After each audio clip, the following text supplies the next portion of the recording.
before I start. Gotta do my daily quacks. Hi everybody and welcome back to Reimei no Gakuen. Such beautiful music. Alright, so, what is this, the 5th episode? I'm so slow on this series. I wonder if we're coming to the end. Where do we leave off, fam? Not at the beginning, that's for sure. January 19th, I'm pretty sure is where we left off, right? Right, let's go. It's so bright I need sunglasses to read. An hour later, the whole of Crystal Rose, except for Rosalind, is standing outside the main building of the academy, waiting for the opening ceremony to start. Ooh boy. The gathering students of the normal department pass by us one after the other. This music is suspicious. None of them miss the opportunity to peek curiously at our group. Some don't even try to contain their excitement and stop near us, chattering and glancing in our direction repeatedly. What are you looking at? Wow, it's the Crystal Rose, my god. Oh, the group is so breathtaking, holy crap. They have so many new members. Oh, we're just so what is this? Why does this so much? I'm gonna say it. Just the premise of the school reminds me of Vampire Night. God bless. I didn't like that anime. I did not. There were some real hotties among the CR girls this year too. Hey, you watch yourself. I hope some of them will attend classes with us. Why are you two so thrilled? What is CR? You're new here, so you don't know about them. You know CR is... Is it just me, or are we really... God, you're so beautiful, the fuck? The center of attention? Unmistakably. No way, we're just standing out a bit because of the different uniform. You're not wearing a uniform! Oh, I forgot I love you too. Look at his hair, it's just I want to run my fingers through it and other things. I don't think so, darling. Those girls just have been giggling about which of us they like the most for quite a while now, and the other group is arguing about whether to try talking with one of us. Oh, it's like when I see someone on Twitter that I want to talk to, but I'm just too shy. Like I want to be friends with you, but I'm spooked. Well, Crystal Rose is an exclusive class in the school which only a few can enter, and we not only have our own dorm, but also different schedules and uniforms. You're not wearing uniforms! That's why our special class is well known throughout the whole academy. That sounds troublesome, always being the center of attention. Nah, it's something. Oh, she's wearing a different outfit, look at that. It's not this intense, usually. It's just rare that there are so many of us. Oh yeah, with the beauties like myself along with the ladies here. Boy, we must even be more eye-catching. He knows he hot and he ain't gonna deny it either. That's for sure. Girls were always fawning over you. No doubt to be all over you even more now. Boy. Enough with the flattery, please. Ugh. Good for you that you're used to it. I have no idea how to even react to this kind of attention. You love it. You soak it up. It's lovely. Yep, being popular out of nowhere sounds hard. Suddenly the chimes of the bell ring through the air. Wow. Signaling that opening ceremony is starting. Don't think it over, just act usual.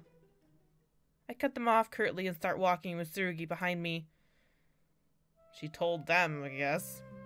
The opening ceremony is going smoothly, though most of the CR members are rather tense with so much attention on them.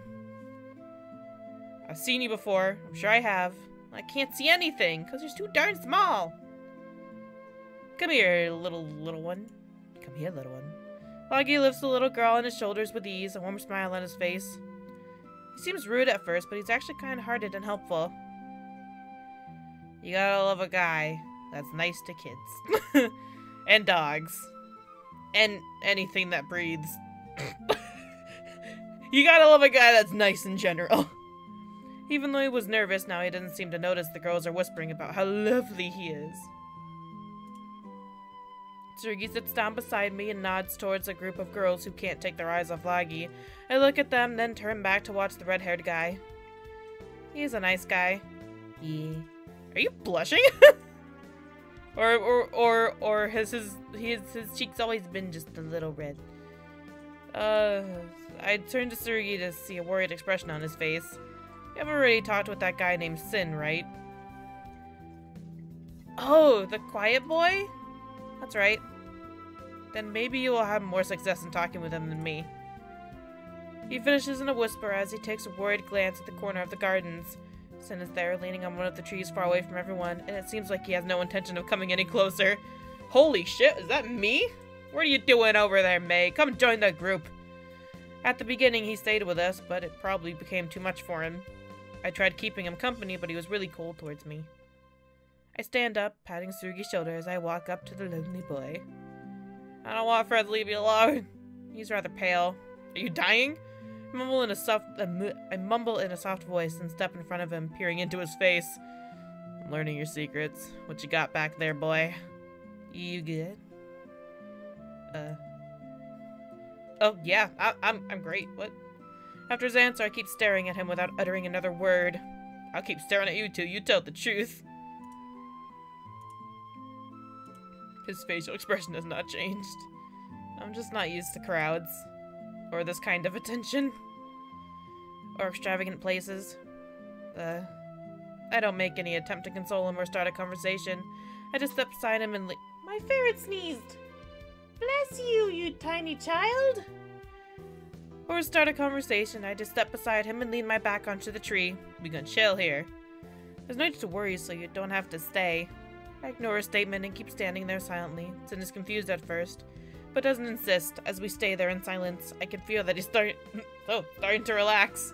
My demons almost came out of me. Oh my goodness. So you've been here for 3 years now? Oh, look at you. Yep. And how did you live before that? Traveling. Traveling, that must have been dangerous for you. It was. At the same time, it wasn't. I can't breathe out of my nose. I need to take a breath. How can that be? He isn't cold towards me, unlike towards Tsurugi. It's possible just... Who are you? Miss Tyra. Hey, children! Don't you dare call me that. I am a man! I am a woman! I am a person! I'm an adult. What are you doing here away from everyone else? Hiding? I'm Miss Tyra. I think I got that right. Good morning! Morning, and I hope you had a great vacation, Cheryl.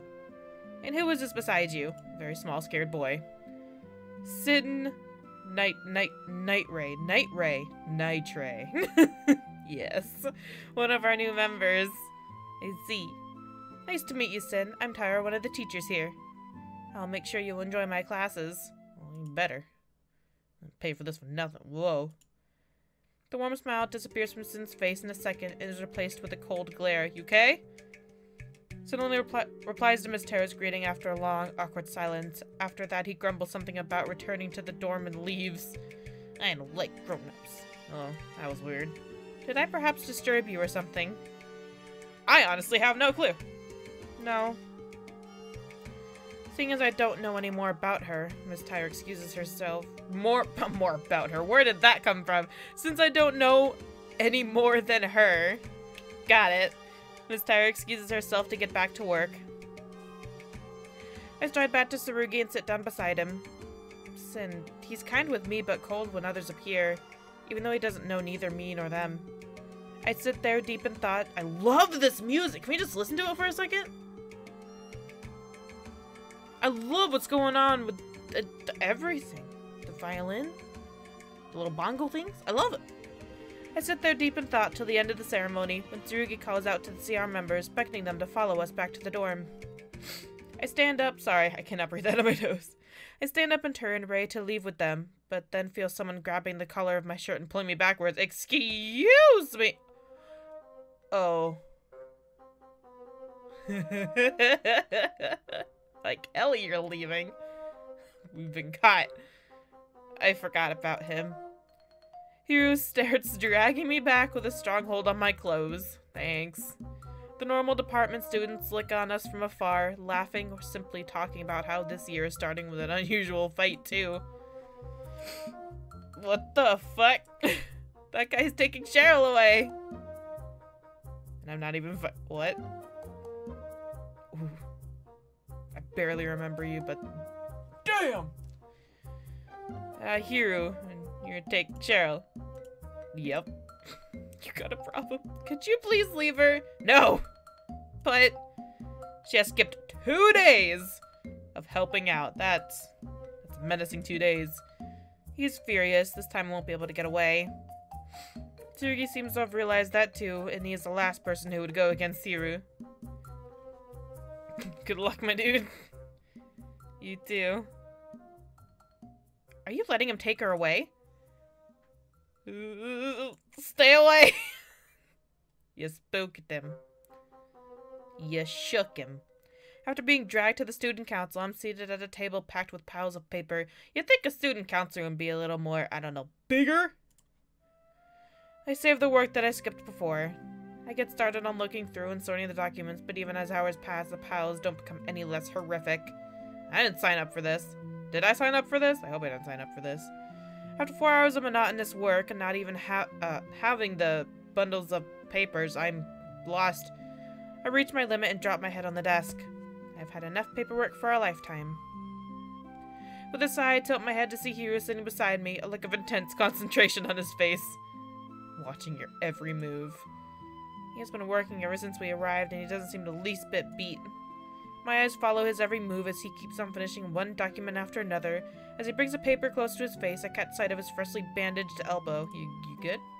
Without much thinking, I reach out and gently poke the injured arm. You don't do that! You don't... What? Why? Again?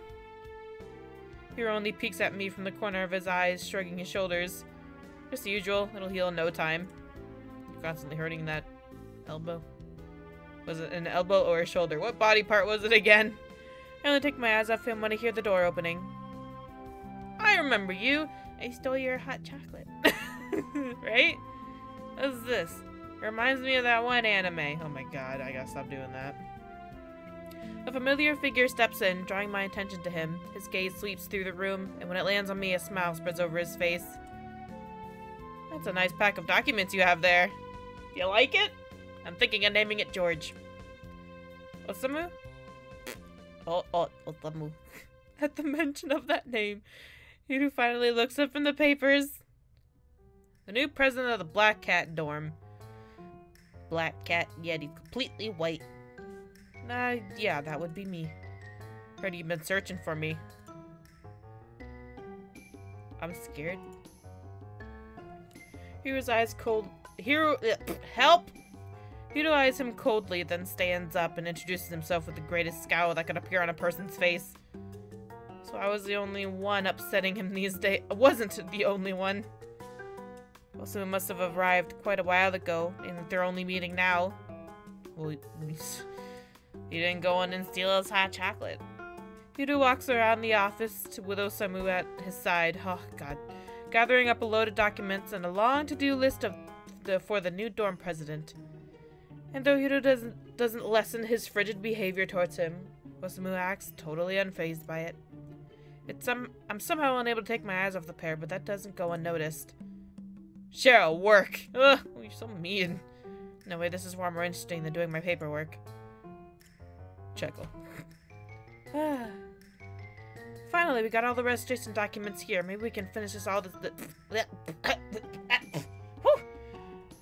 Finally, we got all the registration documents here. Maybe we can finish all the paperwork tomorrow. Ms. Tyra, who is the advisor of the student council, walks in and puts 3 more boxes of papers on the table, which finally draws my attention away from the duo. Why? Did I change outfit? What the fuck? That was... Hello? This isn't what you were wearing about 5 seconds ago. Ah, Cheryl, you're here, unfortunately. Did you get caught? She did it again! You really shouldn't make Hiro run around after you next time. I quit. Knowing Hiro would take 1,000 years to make her take these duties of her seriously. Well, no one likes paperwork. Ms. Tyra, I need your help. Osamu Okami, I think I got that, has finally decided to come. We should all do the work now that he's here. Ah, the rumored ghost boy. What the fuck? Where is he? As Tyra looks around in confusion, we follow her gaze, only to realize that the 3 of us are the only ones in the room. Where did he go? So the rumor is true, he can disappear into thin air. Off he goes. Hearing Miss Tyra look around after ascertaining the previous... I feel like I have a scratch on my tongue. The previously gathered documents were taken along. They take a look outside the corridor. Now this is my chance. Dart out the window. Hastily stand up and run to the window and open it with a creak. Freedom! The next minute I'm climbing down the tree in the backyard, most of my sight still blocked by the foliage. I jumped down from one of the lower branches, but instead of the ground I landed a pair of strong arms. Hello? Oh my god, we're geniuses. We're partners in crime. What is up? What's he doing here? I think you should hurry if you want to get away. Let's run away together. They can do it.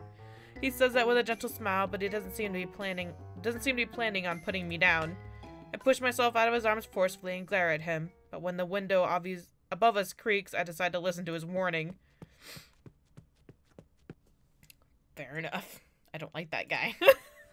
He's the type to hide his feelings and thoughts with a smile, wearing an innocent look even in just a suspicious situation. In such a suspicious situation, that's a lot of S's in my sentence. It feels like we acted exactly according to what he expected. I arrive back at the door with my head filled with thoughts of that strange guy.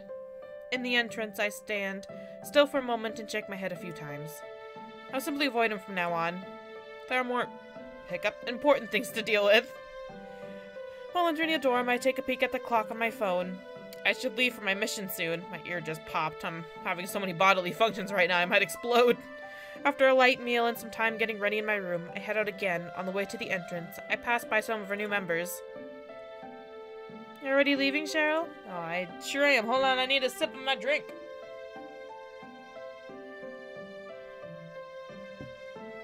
Oh, yeah. Good luck on the mission. Give me that.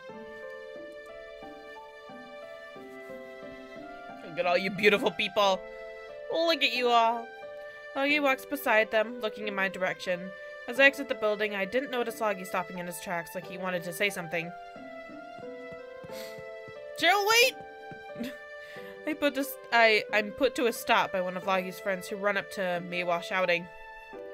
Sorry for stopping you, but I wanted to ask if you could please overlook the way Loggy acted before. Is there a hair on my tongue? Hello? Is there a tiny little hair on my tongue? Because that is not acceptable in this day and age. He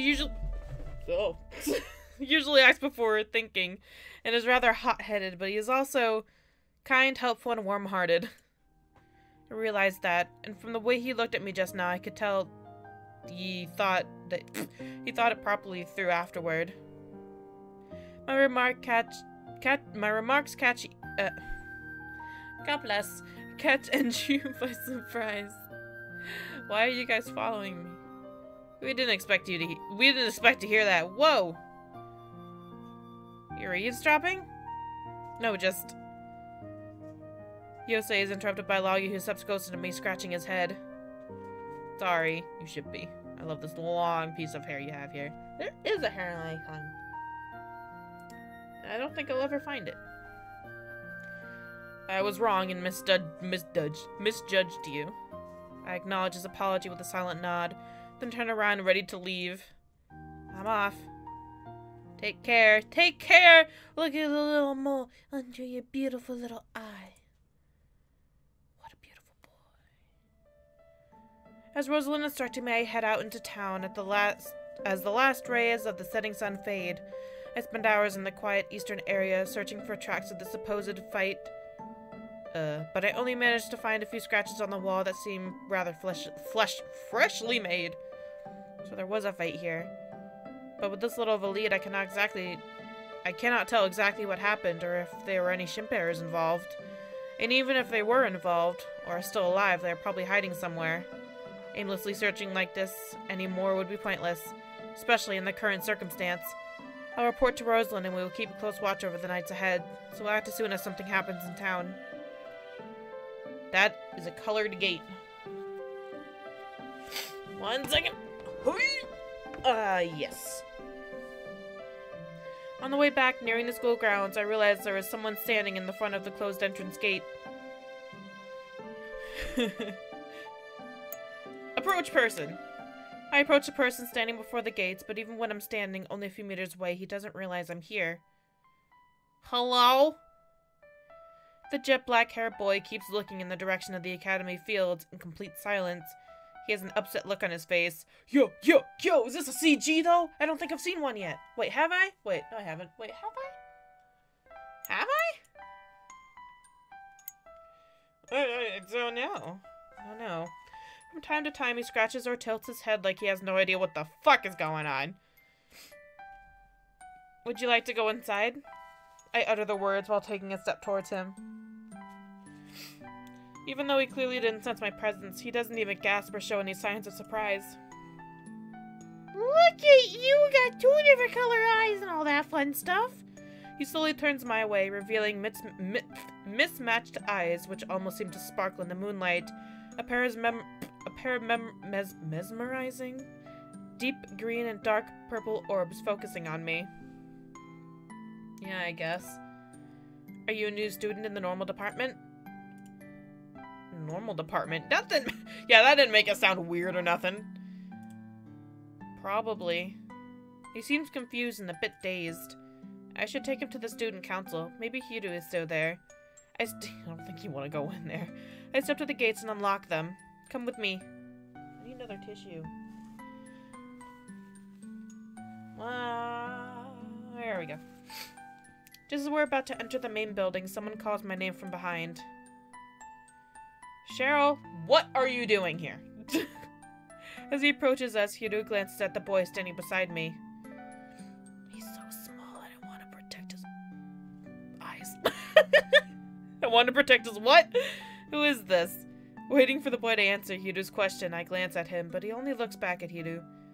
Probably a new normal department student. New student in the normal department? No way, only Crystal Rose members would arrive at this time of the day. I don't know anything about a normal department or Crystal Rose. I'm completely confused. I think I might be in the wrong game. But I would like to be a student here. Well, actually, not just me. Hiru lets out an exhausted sigh. I see, if you have the forms with your guardian's signature, then I guess you're still in time.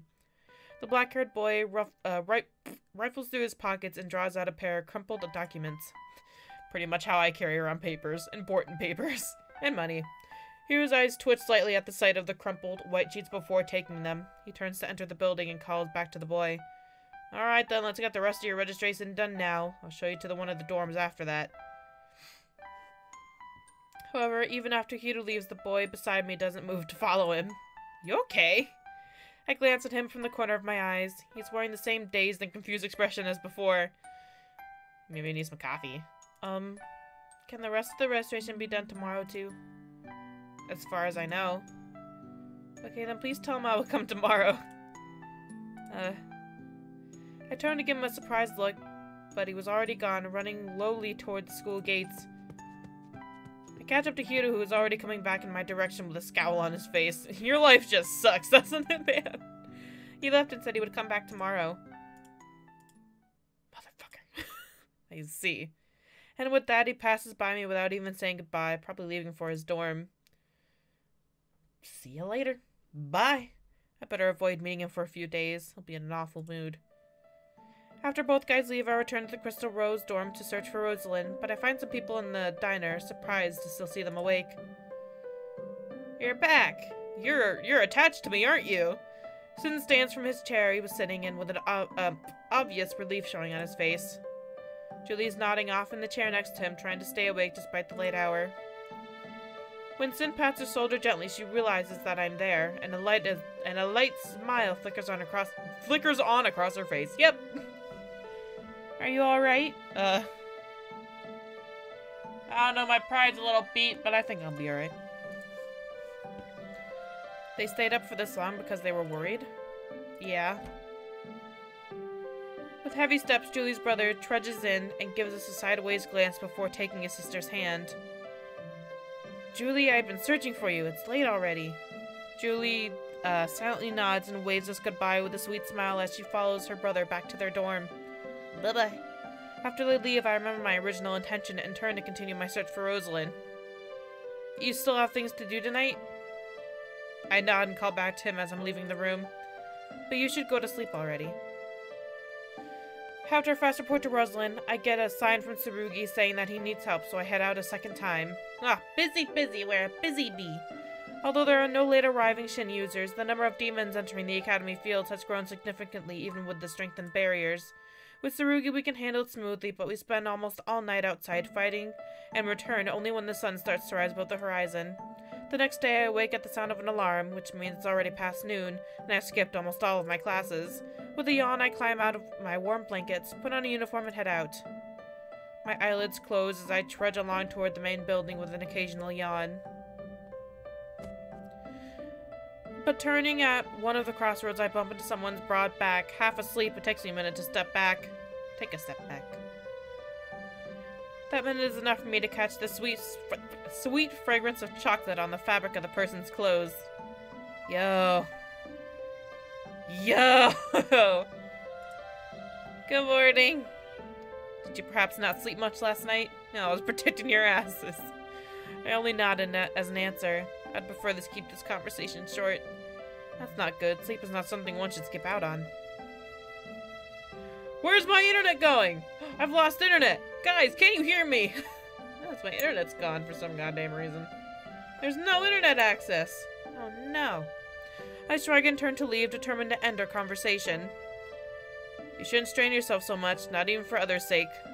I hear him mumble that last sentence, but only stop in my tracks a few minutes later. I turn back to find Osamu is nowhere to be seen. For a minute I just stand there, staring at the place Osamu was standing just before. The way he said that last part was weird. After that I attend class but realize immediately that it's no use, I just sleep through it. It's probably better if I skip classes until some new members are trained enough to help out. There was not much for me to learn there, anyway, since Rosalind made sure that I am prepared for all the exams this year. She taught me every day during summer. Where'd my internet go? On the way back, music. Yes. On the way back, I overhear some people talking in the forest near the Rose Gate. The voices seem familiar, so I head in their direction and find familiar figures hiding in one of the bushes. What you doing? They're whispering to each other and peeking out of the bushes in the direction of Rose Gate. That girl's one of those, isn't she? Enju points at a person standing in front of the Rose Gate. I take a closer look and see a third-year student from the normal department trying to open the gates. Oh, another controlled person. I take a step toward them, making some sound, but they keep talking, completely oblivious. They are too caught up in their discussion and are not paying any mind to their environment. They have a lot to learn. I'll try using the gloves. Just have to touch her with them, right? The tall guy moves to stand up, but I catch him by the collar and hold him back from stepping out of their hiding place. Wait. The two girls squeak in surprise and the tall guy stops dead in his tracks. Cheryl, when did you get here? Just touching someone being controlled isn't enough. You need to hit them lightly. Hit? But why? They only regain consciousness if you touch. They only regain consciousness if you just touch them. If they suddenly woke up surrounded by us, they would panic. Instead, we need to add a slight impact so they lose consciousness. Just waking them up nearly causes them to faint after all. Kinda like dealing with sleepwalkers. And since they sometimes keep some faint memories of their time being controlled, knocking them out makes them think that it was just a strange dream. I see. Then if I pat her a little harder on the back, will it be enough? I nod and let go of his collar. Nova steps out of the bushes, but the girl by the gate doesn't react and keeps pulling on the wings of the gate. Anxious, he manages to give the girl a light smack on the back. She stumbles sideways, but Nova barely manages to catch her. And now what? Nova looks back to me with a worried expression in his eyes. I walk up to him and crouch down to look through the girl's pockets. Finally, I find her student ID and take a look at the card. She's from the Lucent Fairy dorm. Room 203. We are taking her back. I stand up and wave for them to follow me. Nice music. Through the forest paths, we arrive at the Lucent Fairy dorm in no time. I give them some instructions to tell them to handle the rest by themselves. Most students will be in club activities or still in class right now, so there probably won't be anyone around. And how do we get in her room? The door will open. Will be open. But what if it's not? It will be. But what if it's not? Okay, then leave it to us. They leave to take care of the matter rather confidently, but I decide to take a walk around so that I'm close by just in case something comes up. As I walk around, I pass by one of the back doors that's wide open. I can hear someone's voice coming from the corridor behind the door. Oh, now my internet's completely out. Shit, it was just a little, it was like a little error thing, but now it's like, I'm dead. Curiously, I peek in and see a familiar face. Oh, hi, you've made it. We are already moving in the dorm. Hello? The boy I met last night is talking on the phone while his other hand plays with his scarf. His expression is a bit dazed and he speaks scarcely and quietly, mainly listening to the other person on the phone. After a while, he hangs up. With a sigh, he turns around and catches me staring at him. He only seems a bit surprised at seeing me, but he doesn't say anything and just stares back. Oh no. Oh no. Fucking wonderful. The glimmering eyes I remember from yesterday look at me with interest, but neither of us attempt to start a conversation. The silence is finally broken by a boy who's run down the corridor towards us shouting. Hi! You got a tattoo! Hey, Aitso! What's taking you so long? So that's your name. He throws his arm around the black-haired boy's shoulder in a friendly manner. You've been gone for more than 20 minutes and we're not even finished unpacking. The boy called Aito looks at his friend and then glances back in my direction, and his friend follows his gaze to look at me. But then he looks back and forth between us as we keep looking at each other, looking a bit confused before a wide grin spreads across his face. Hey, you know, you two can enjoy your love at first sight later, Aito. Now we need to finish moving in and getting ready for school tomorrow. Cheryl made it like, she didn't even try to make it less awkward. She's just like, I'm gonna win this staring contest if it kills me. Love? At a first sight? Oh dear. We both look at him surprised, but he only chuckles and pulls his confused friend back with him as he waves goodbye, still grinning. Bye, I guess. After the first tiring days of school year pass, the rest of the week goes by relatively peacefully. Though Tsurugi, Rosalind, and myself are constantly busy, we manage to keep the peace in the academy fields and show the new members the ropes. After a long week waking up early in the morning, I make my way to the diner that is filled with noise and laughter. Ah, Cheryl, good morning. I'm recording for a while. I don't know why. Let's just keep going. Let's just keep going. Demons, stay suppressed in my gullet. We must continue reading. I'm greeted with Rosalind's bright smile, which makes a shiver run down my spine. I know its meaning all too well. She wants me to do something. Something that I won't like. I refuse. The noise dies down at my harsh answer to her warm greeting. Oh, you're so cute.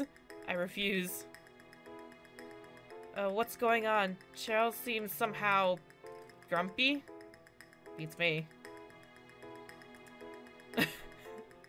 Rosalind stands up draws everyone's attention with a single clap. Everyone, Ryu has finished up your combat attire, so today we are holding a training session for you to start learning how to use your shin! And we will start by having some of you test yourselves against our darling master sword fighter. I refuse! From the corners of my eye, I see Lagi raise his eyebrows. The twins seem unaffected. Kotoyo looks worriedly, and Sin just watches us with a piercing gaze. That's a shame, even though I had something special for you as a reward. To reinforce my decision, I turn away while she rustles her pocket and pulls out something. I hear her tear something open. This was made in Germany by a famous artisan. It's really hard to get. Chocolate? Is she trying to bribe her? With sweets? I can't even imagine that working.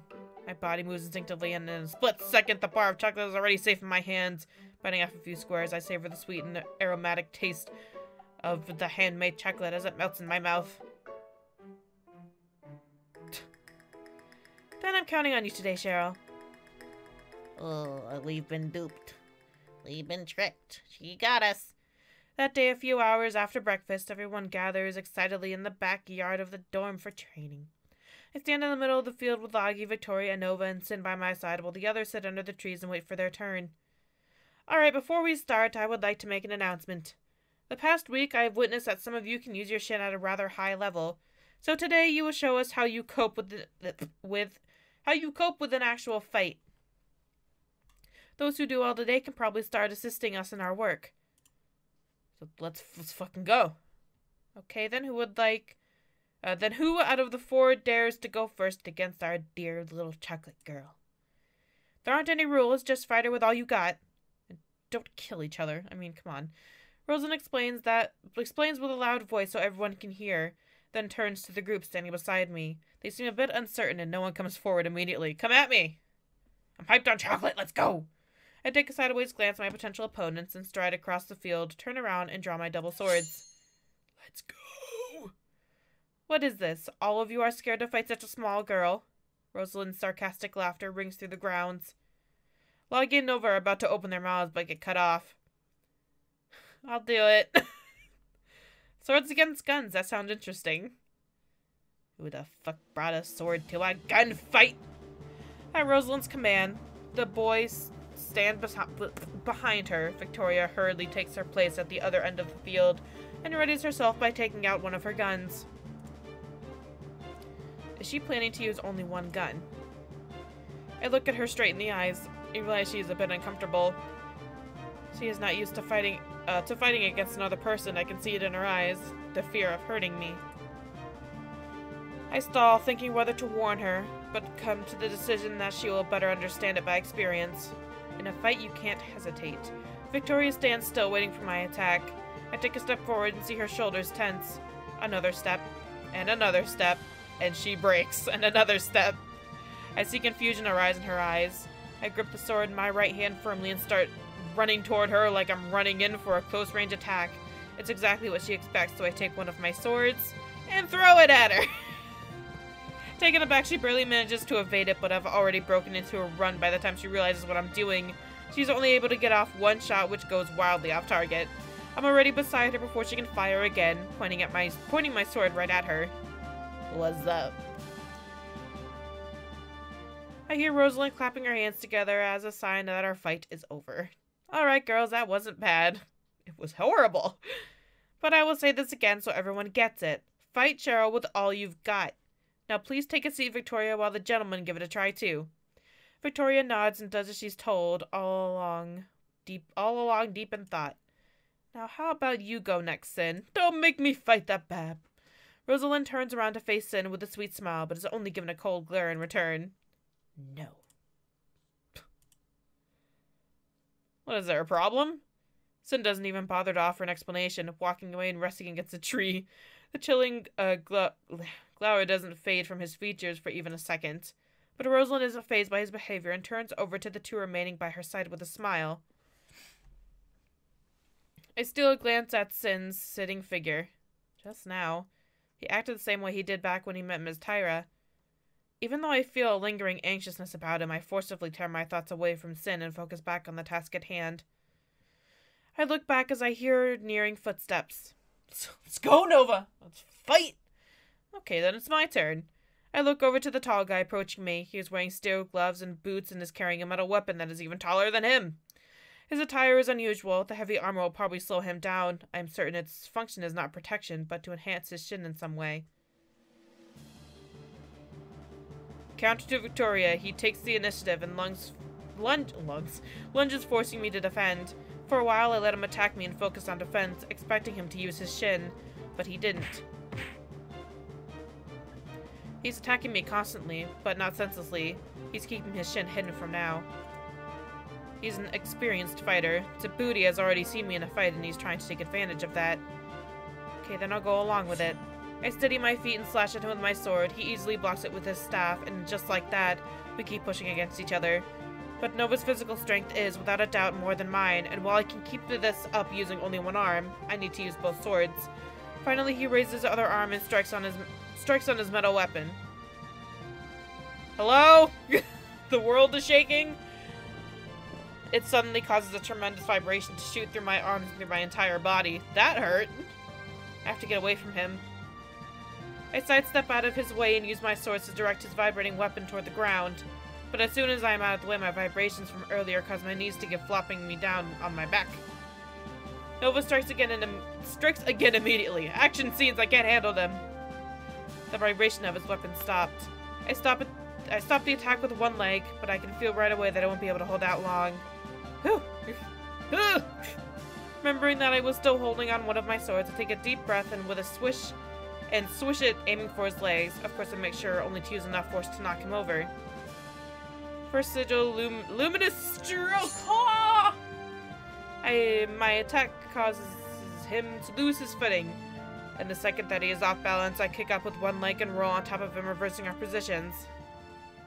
Nova must have let go of his weapon when he fell, leaving him unarmed. Nova looks up at me with arched brows, like he doesn't even understand what the fuck just happened. Nova!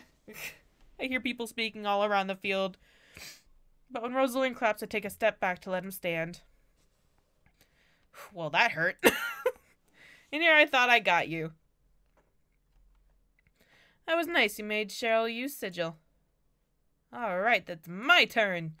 I look at Lagio as already comes up to take Nova's place with a wide grin on his face. I don't want any more. I'm tired. I wait until Kotoyo, who has run up to Nova's side, helps him up and out of the field before I answer with a nod.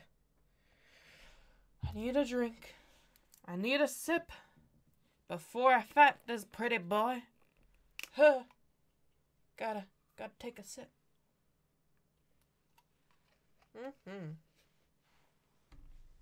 I'll give it my all, so get ready. He's really enthusiastic. He flashes me a friendly but challenging smile. For some reason, it makes me feel relaxed. He raises a fist, even though he is still several meters away from me. Is he going to use his shin? Ah! With a wave of Lagi's fist, golden flames flare up around him and surge towards me. Did we die? that look on Cheryl's face was not a good one. At the sight of the huge golden flames, I feel the blood freeze in my veins. My knees weaken, my hands sweaty, mouth spaghetti. My shoulders and hands start to shiver, and I stand there as the flames approach, encircling me slowly. I can almost feel my skin burning with pain under the glowing fire. All I can see are the dancing flames. My vision slowly blurs into darkness as I feel myself both burn from the scorching flames and freeze from the fear that takes over every bit of my body and soul. Well, we died. Great. We did it. Woohoo. Okay, stop burning her to death. The moment I hear Rosalind's words, the burning heat disappears and my vision starts to clear up. The flames all have vanished into thin air. I feel my body weaken at the realization before falling to my knees. My body's still shaking. Hello? I look down, trying to steady my breathing and regain my strength. I don't even hear the running footsteps. You messed her up. You okay? My shoulders grabbed and I flinch at the touch. Lagi peers at my face with a worried expression. However, the warmth in his hand reminds me of those flames. I feel the previous fear taking me over once again. With a sudden surge of energy, I shove his hand off me and rush out of the training field, getting as far away from him as possible. What the fuck? What just happened? I wander aimlessly around the academy grounds for hours, not having any desire to return to the dorm. As the time for lunch nears, I'm tempted to fetch some food, so I tread along the road towards Crystal Rose Fields. However, it becomes slower and slower with each step. I look at the sky, a weary sigh escapes my lips. Hello? I hear rustling of leaves coming from the woods on my right. With slow steps, I enter the forest and look around for the origin of the sounds, catching sight of a familiar face. What are you doing? Are you lost? The boy Aito, who I heard talking on the phone the other day, is standing beside the tree, casting his gaze upward. What is he doing? This place is far from any academy building. Only Crystal Rose Fields are close. It's rare that normal students come by here. The thought of him being controlled runs through my mind. I approach him cautiously and call out his name. He turned towards me in a rather vague manner. From the way he looks and reacts, I can tell for certain that he wasn't being controlled. What you doing? Taking his time, he scratches the side of his face and looks away, not answering right away. Then he finally replies me in a small voice. I followed someone here. Okay. He's acting rather suspiciously. Someone who? Suddenly the leaves of the trees above us start rustling loudly. Before I can react, someone lands on top of my head. Surprised, I blink a few times and then realize that Aito is staring at me intensely. He raises his hand and points at the thing on top of my head. Her. Hello? I can't! He's a kitty! Wow! Won't you take her off my head? But it looks cute like this. I keep staring at the boy, expecting him to understand that I'm not in the mood for having a cat nestle on my head. Finally, he steps to my side and stretches his hands out toward the little creature. I feel it get to its feet and leap onto Aito's outstretched arm with a tender motion, moving him up to his shoulders. The cat starts purring happily as it nuzzles him. Damn it, why can't I have a cat that affectionate? I glance at Aito one last time, ready to turn around and walk away, but realize he is still staring at me. Huh. You're actually more like a dog. Excuse me! I feel like I can't follow this guy's train of thought at all. I look at the boy, expecting him to explain what he means, but he keeps gazing at me. Though now, instead of his usual dazedness, his look shows interest and fondness. I feel my previous anxiousness fade away slightly, and ask him with honest interest, "What the fuck do you mean?" His eyes widen slightly at my question. He let out a small gasp and looks down. The other students say that you are like a cat of the Crystal Rose class, unpredictable and only doing what you are in the mood for. But to me, you seem more like... Having been talking in a whisper, Aito's voice slowly dies out as he explains, looking away. Having a conversation with this boy is painful. Understanding what he means, I'm slightly intrigued as to why he has come to that conclusion, but I feel that I shouldn't push. Excuse me, I should go back.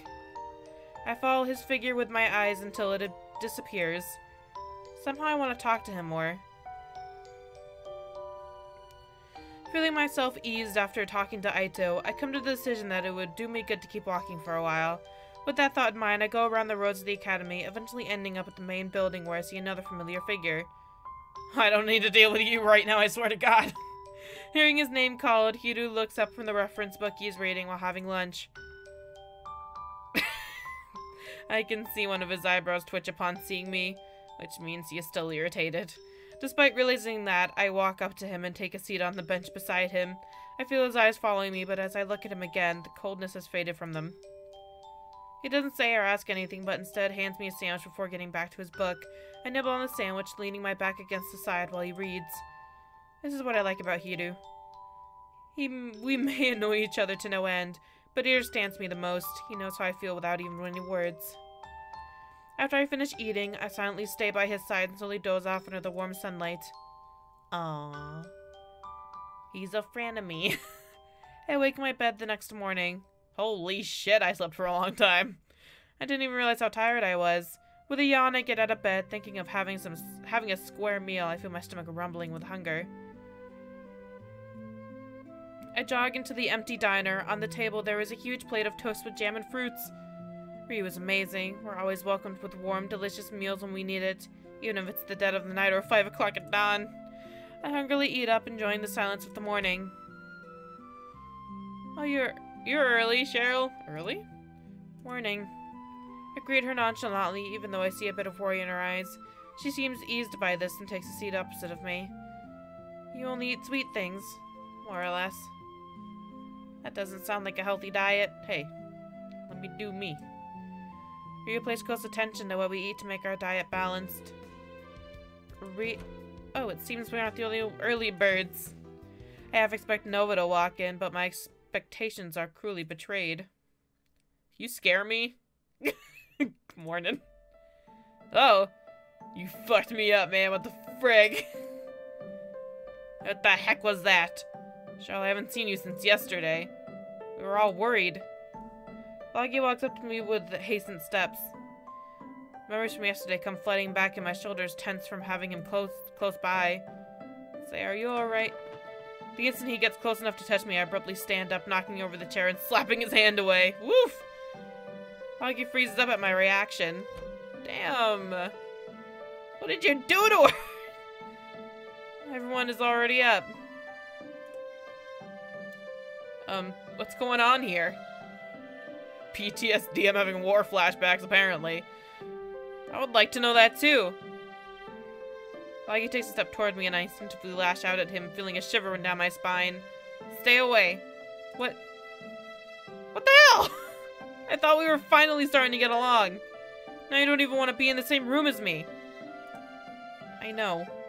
I know it's not his fault, but I simply can't stand it.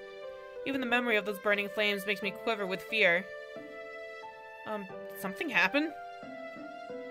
There was a little accident yesterday in the training. Cheryl almost got hurt by Logi's attack. And after that, she left without a word, and this is the first time I've seen her since then. Now she's acting like this! Tsurugi glances at them, confused, but he immediately grasps the situation when he peeks in my direction. Logi, what is your shin? Fire? I thought so. You fucked up. Tsurugi rubs his temple, thinking about the disconcerting turn of events. What? Cheryl has pyrophobia. Whoa! Why am I surprised? Kind of obvious. Oh! And it's a pretty heavy case. So that's why. Does that mean it's hard for it to even be near? I'm right here! Why are you talking about me like I'm not here? Is that why? Does that mean it's hard for it to even be near Logi? Oh, she scares you. I almost forgot. Wait, she does? Or wait, why are you upset? Tsurugi escapes from I always have trouble saying her goddamn name for some reason. Kotoyo to behind the boys and nods from there. Logi turns on his heels, probably to speak to me, but I throw the back door of the diner open. I'm already out of the room before I can even mutter a word. Shit. That's heavy. Days later, I'm resting under the tree after an exhausting night when I'm called by one of the new members. Ah, Cheryl, here you are. Oh my god. I open one of my eyes to look at the girl standing above me, then close it again. Do you have some time to talk? I would like some advice. I nod. She sits down beside me and takes a small notepad and pen. Oh, serious advice. I try to write everything down so I don't forget anything. She pauses, looking more serious now. You see, my special ability is kind of passive, so I can't use it in fighting. That's why I'm a bit worried that I can't help out much. When I talked about this with Rosalind, she said I could compensate for it with good physical training. That's true. Rosalind herself has a passive ability, yet she is the strongest among us all. Yeah, she mentioned that, but she's always so busy, and you're the second most experienced in this field. I was thinking I should probably try using a weapon, but to tell the truth, I don't even know where to start. It would be too early to use a weapon, and with everyone busy, we couldn't even help you in choosing one. If you want to train yourself physically, first you should improve your physical fitness in general. One of our new members could probably help with that. Alright. But I won't be able to help out in the foreseeable future like this. She really wants to do something. Well, it must be hard not being able to help out her friends. And what is your shin? Oh, let me show you. She smiles happily, bringing a finger to her temple, and she keeps looking at me. Suddenly a thought surfaces in my mind that answers my question. Mental abilities such as projection and telepathic communication. I see. That's actually not bad. And what are its limits? Can you have conversation through telepathic communication? No, I can only send short messages and images. Whew. But if I know the person, then I can do it in a 20 km range, and even to several people at once. It's really not an ability that can be used in a direct fight, but when working with teams, it could come in handy. And actually, it could be of help even before she trains herself. Actually, learning to use your shin at a high level would probably count as a great aid, too. Right now, we communicate through crystals made by Ryu, but they leave an extra burden on her on top of holding up barriers. And if you could ease the burden even a bit, that could actually mean saving lives. Whew! Really? Perhaps she could combine her power with Ryu's magic, and then it could work. But I'm sure Rosalind has already realized this and is in the process of working it out. There are Kotoyo! The others said you skipped class. I got worried. Nova runs up to us, Risho and Remy following. No need to be so overprotective. Just wanted to talk with Cheryl. You're in a really good mood. I'm fired up! It's good to finally know what I should do. Ugh. Nova blinks, confused, but then flashes a sweet smile. I don't quite get it, but it's good to see you that you got over that gloomy mood from before. I stand up, seeing how noisy it's getting. I'm getting sleepy, so I turn and walk away, but I'm stopped by 2 shouts. Oh, thank you, Shara. Hope we can talk again some more later. I don't like you. I don't know why I don't like you, but I don't like you. Where are you going? We just got here and you're just gonna ignore us? Yeah. Annoying. Disregarding his words, I continue walking until I hear another voice behind me. This one actually makes me turn back. Cheryl? Oh, it's you again. I look back and meet Aito's familiar glimmering eyes. The boy's voice is quiet as usual, but I can hear it even though everyone's shouting. And she reacts to his call? It's weird. Taking a look at Aito, I realize that the cat from the other day is on his shoulder again. It's really fond of him. Don't ignore me. I don't even see you. Do you guys hear that weird, high-pitched noise? It's like screeching. God, I have no idea why Reimei looks up to you. Then act in a way that makes me not want to ignore you, Mr. Idiot Sister Maniac. I tell him flatly, not even bothering to look his way when he freaks out at me. But I don't miss a small change in Aito's expression. You're unbearable, seriously. Reimei, rethink your opinion of this girl. Till now, at least you admired people who deserved it, like Nova, but she's... Now, don't talk out of jealousy like that. Cheryl's a nice person. Darn tootin' I am. I'm the nicest of them all. That's right, to tell the truth, I kind of look up to her myself, thanks to our fight. You're kidding. You guys too? She's totally just rude, smug brat. Darn right I am. And I'm proud of it. I feel like Rishu is getting a bit too worked up over this. Is who his sister likes really important to him? Then you! Oh, whoa. What do you think about her? Whoa. He points at Aito, who takes a step back from the surprise of getting pulled in like this. Well? Answer! He's a professional at getting on others' nerves. I think she's cool. What? Well, I guess she does seem like someone who could take down even a hella muscular guy. Oh, he's actually agreed. That may be true. But what I meant was that she's being herself in front of everyone without any pretense. She does and says what she truly wants and thinks, even while knowing that other people will probably not like it and may even come to hate her. I think that requires great strength. Strength that I would be happy to have too. He has a lot of dots. Last part he says in a barely audible voice as he looks at the ground, so I only managed to catch it. I don't really get what you mean and what you're talking about so quietly. I can barely hear you. Aito looks away, petting the cat on his shoulder. Meow. The cat nuzzles its head into Aito's hands and keeps meowing at Aito's whispers as he whispers something to it. Oh, we're a cat whisperer now, our weirdo. Hey! Go away. Aito's shoulders twitches slightly at Rishu's remark. Hold on. And then let his hands drop, trying his best to avoid looking into anyone's eyes. Don't you insult my boy, you horrible person! That was rude. But... the fuck? What is it? You suck! What? Shut the hell up already! Jeez! You are so embarrassing. I already feel so ashamed just knowing you're my brother. Oof. But you keep barking like an arrogant idiot. If someone is a brat here, it's you. God bless. They're at it again.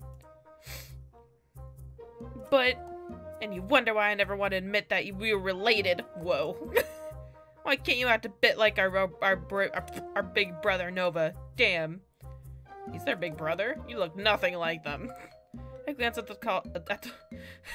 All ability to talk is just gone.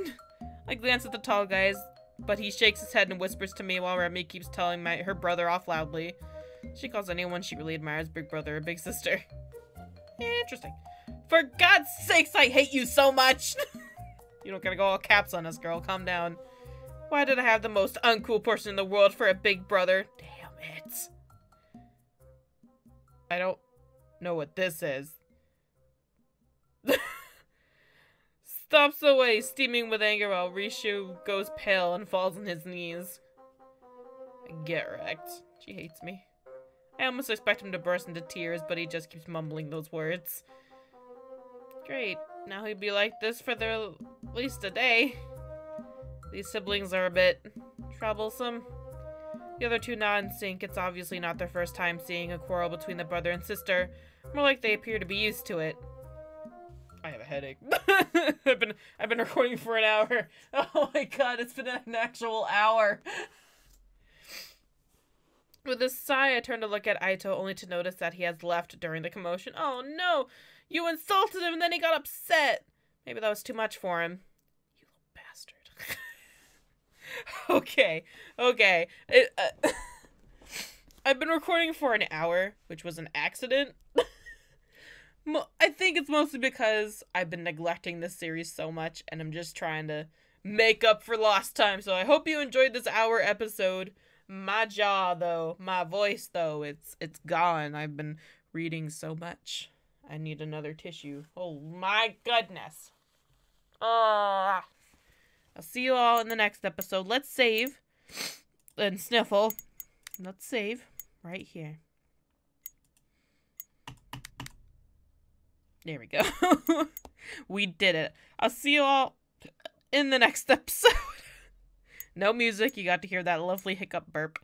Lovely. I'll see you all next time. Bye-bye. Also, don't leave yet.